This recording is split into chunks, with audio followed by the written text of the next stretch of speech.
Hi, Justin Taylor here from Speco Technologies with an exciting announcement for our SecureGuard VMS. License plate recognition with our O2BLP1M. Let's take a quick look at how this works. In the VMS client, captured license plates will be listed in the Detected Objects panel. You can then search for these license plates in the real-time event list by either typing in a partial or full license plate number in the filtered description box below. If you configured SecureGuard to record on license plate events, you can quickly search for them in the Event List Search tab of your local recordings.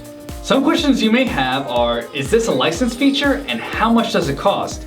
Well, to answer both of those questions, no, and it's absolutely free with SecureGuard VMS. All you need is Speco's O2BLP1M and a license plate to capture. Learn more about installing the O2BLP1M by visiting our best installation practices page linked in the description, or visit us at specotech.com. And before you go, let us know what application you'd use this on. And as always, please be sure to like and subscribe to keep up to date with future content. Thank you for watching, and thank you for choosing Speco.